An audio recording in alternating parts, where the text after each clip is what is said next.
welcome back to my channel. My name is Victoria. I am a disabled social worker and doctor, not that kind of doctor. And I'm just documenting my journey with disability. Really happy that you're here. Thank you for watching. Let's get into it today. Grab a tea, grab a coffee, and let's chat about ableism. Let's chat about ableism because you guys, this week has been so much. And yeah, it's just been a lot. Some of you may know from my videos that I accidentally tweaked my neck because I was headbanging too hard to, I'm pretty sure it was Newfound Glory. My Friends Over You. Not doing that again. But I was, I was like, I was all up in it in the moment, and unfortunately, I tweaked my neck, and it was such severe pain that I ended up having to go to the emergency room, which to me is, I don't like going to the hospital. I don't like going to the emergency room. I think I actually have to turn on a light. Give me 1 second. Okay, I'm hoping that lighting is better, but yeah, so I went to the hospital and it was so dramatic, like, because I am bedbound and I don't really have that much help that day that I got had to go to the hospital. I had to call 911, which is typical for me. Like, I usually have to call 911, but this time, like, they brought like 3 firefighters, and there was like 3 or I think there was 4 paramedics. So it was like so many people, and I was just like and it was like the worst ambulance ride over because my neck was in so much pain. So I was trying to hold it, and then they would go over like bumps, and it was it was like excruciating. Anyways, but yeah, I have a high pain tolerance and I hate the hospital. I know most chronic opposing popular opinions about this. Chronically ill people actually do not like going to the hospital. Okay, we don't like it, we hate it, and so we only go when we have to. And so yeah, I was just like really dreading it, but I was in such severe pain that I just needed something. And so I went, they checked me out. I was there for hours and hours, but which is fine, like, it happens. But guys, oh my God, like, there's so much ableism that occurs in the medical community, and it's like really frustrating. And at this point, it wasn't like anything, not at this point, but like overall for this trip, it wasn't anything that was like super severe, like I have experienced in the past, but it was just like annoying stuff and some stuff that could have been bad. But I have a great PCP, so let me run through them. Number 1, I kept being called a paraplegic, which to me is just so disrespectful to people who are have paraplegia. And like, again, if you don't know me, like, I have a variety of fun diseases and conditions, some of which include like pretty severe orthostatic intolerance that comes with having dysautonomia, including POTS. And so it's really hard for me to be upright. My tilt table test, I passed out within like 60 seconds of being upright. They had to bring a crash cart and everything. Like, it was really bad. So I have POTS, I have ME/CFS, which at one point was very severe for years. And I could not walk. I tried crawling, that went away pretty quickly. So I was bedbound and have been for a long time. I haven't stood up in 3 years maybe. So I don't have great use of my legs. I have severe neuropathy. So there's so many things that contribute to me not being able to walk. And I also have very severe like allergy, I think, induced. I don't know. If you're an immunologist watching this, help. Because it's basically like exercise induced anaphylaxis. And so that also happens whenever I try to do anything. Like, I can get in my chair now once in a while, but like, other than that, I get full blown anaphylaxis. Yeah, so there's a bunch of things contributing to me not being able to stand and let alone walk. And it's so hard for like doctors to understand that. it's like one of the, because it sounds ridiculous, right? It sounds ridiculous, and it is ridiculous, and I need help and want help, but I just haven't been able to find a good like immunologist, at least for the MCAS stuff or the anaphylaxis stuff. So all that to say, a lot of things happening in my body, a lot of reasons why I can't walk, and it's not none of it is paraplegia. Like, I am not paraplegic, but when I got in there, it's like the nurses couldn't understand. Like, and they asked me, they're like, oh, like, are you paraplegic? And I was like, no. Like, I can, like, I can move my lower half. I just can't bear weight on it. And I can't stand up. And, yeah, so I told them. And then as soon as I get into a room, the nurse who's passing off to a different nurse was like, oh, like, this is the patient. I need them, like, I need you to get, like, tell them that we need a provider. And also, she's paraplegic. And I was like, no, I'm not. I'm not. And I'm like, I don't know how that could also alter medications. I don't know how that alters, like, medically, like, medical treatment wise, if that alters, like, plan of care. And I just think it's really important that people give accurate information in this type of setting. So I was just like, this is so stupid. Like,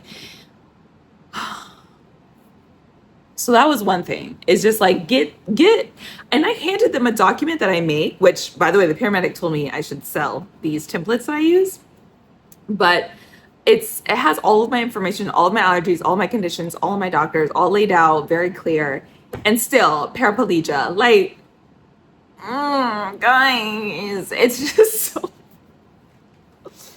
and it's just one of those things that I feel like, especially people with ME/CFS, have to worry about a lot, because people just don't, it doesn't make sense. It doesn't make sense to them, and people lack the knowledge of these conditions. And yeah, so it's really sad. And this is something, it kind of triggered me, because like, this is something I also dealt with when I went to go get my wheelchair assessment, which I'll make a separate video about. But I went to go get a wheelchair assessment for the first time, and the people who were doing the evaluation were like, yeah, so like, we know patients with POTS, we know patients with EDS, but we've never had like a patient with like ME/CFS, and we don't think insurance is going to improve a reclining chair. So basically, like, guys, this is reclining, right? When it's just the top part, and a tilt is when all of the things, so like your back tilts and also the leg rest. And I don't find that the most helpful for me, because it's hard to navigate independently. And I don't have enough leg strength to put my legs on the leg rest, if that makes sense. I don't know if that makes sense. But they were saying at the wheelchair assessment, like, oh, actually, like, the insurance will probably approve the tilt more than they do the recline. They rarely ever approve a recline, which to me is like so crazy. Like, that is not, sorry to use ableist terms, but it's so wild to me that like, even that, you know what I mean? So it's just stuff like that where it's like, and then they're also like, oh, we don't even know if they'll approve that because of the ME/CFS. Like, they're probably gonna like look at the POTS and be like, oh, like, POTS patients don't usually need this, yada yada, which also is wild. But it's just so, it's like so ableist. Like, the medical system is so ableist. And the nurses were nice, but it's like, there's also a thing called, you know, like, unintentional ableism. You know what I mean? And I don't think they were intending to be, but like, you have to be cognizant of like the things that you're saying and telling people, especially anything that might contribute to or like change somebody's healthcare, you know? So I definitely complained about that, but it's just like, oh my God, like, can we just like live in a world free of ableism for like a week? So there was that. The second thing that was really irritating was, the second thing that was really irritating was they would not send me home with pain medicine. Now, I am understanding of there being a crisis, you know, with like that. However, these medicines were also like, they're created to help with pain. If I'm telling you my pain is severe at a level 9, which is high for me, and you're giving me like a pain med, a serious pain med in the hospital. One, because Tylenol wasn't cutting it, and two, because I'm allergic to all NSAIDs. So I have very few options. Like, that makes sense. But then when I ask you, oh, can I have like a dose, literally a dose, 1 or 2 doses. That's it. That's all I wanted. I didn't want nothing crazy. They're like, oh, we don't like prescribe. Yes, you do.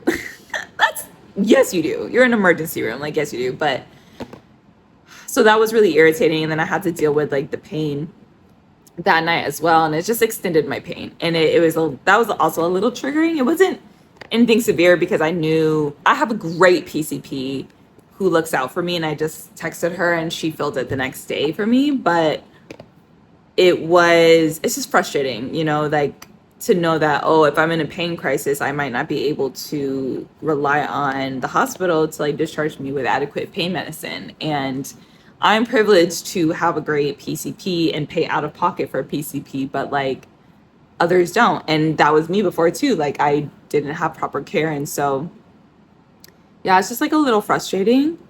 But all that to say, yeah, I'm feeling better. I did have a huge like MCAS flare, and I'm still flaring with other stuff. Like, I'm tired. My GI is messed up, probably from the medicine. And I have like vertigo pretty bad, which I think is also from the medicine and like being stopped up and stuff. But my neck feels better. I can move it. And I was able to like shower in the actual shower today, with help, of course, from my caregiver, which was nice, and wash my hair for the first time in forever. So things are going. Taking a break to take a sip.